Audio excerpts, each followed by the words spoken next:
चाहे कोई भी है, तेरे पास कोई बहाना नहीं है, क्योंकि जिस बात के लिए तू किसी दूसरे को दोषी मानता है, उसी से तू अपने आप को भी अपराधी सिद्ध करता है, क्योंकि तू जिन कर्मों का न्याय करता है उन्हें आप भी करता है।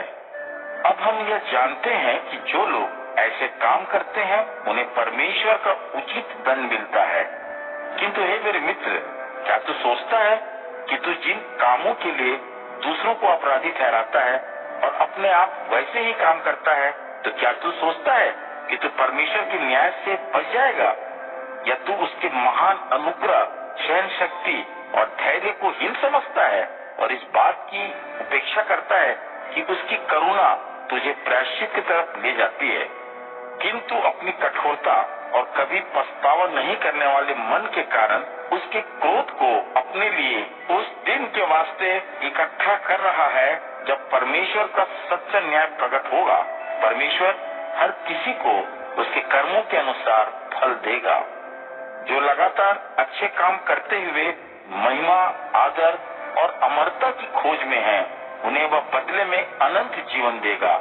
किंतु जो अपने स्वार्थीपन से सत्य पर नहीं चलकर अधर्म पर चलते हैं, उन्हें बदले में क्रोध और प्रकोप मिलेगा।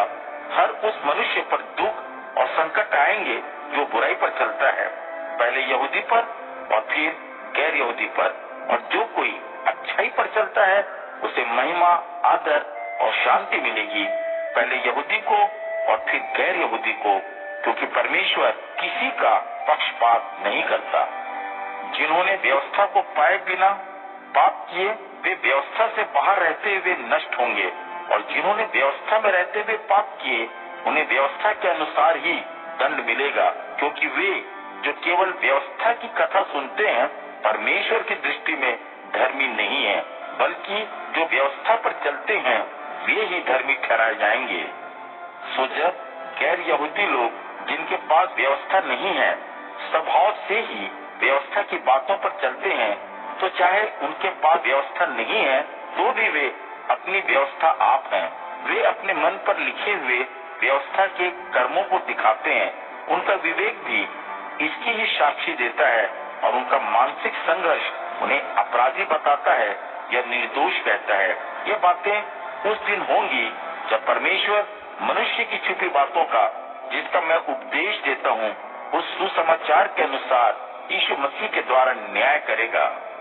किंतु यदि तू अपने आप को यहूदी कहता है और व्यवस्था में तेरा विश्वास है और अपने परमेश्वर का तुझे अभिमान है, और तू उसकी इच्छा को जानता है और उत्तम बातों को ग्रहण करता है, क्योंकि व्यवस्था से तुझे सिखाया गया है, तू यह मानता है कि तू अंधों का अगुआ है, जो अंधेरे में भटक रहे हैं उनके लिए तू प्रकाश है, अबोध लोगों को सिखाने वाला है, बच्चों का उपदेशक है, क्योंकि व्यवस्था में तुझे साक्षात ज्ञान और सत्य ठोस रूप में प्राप्त है।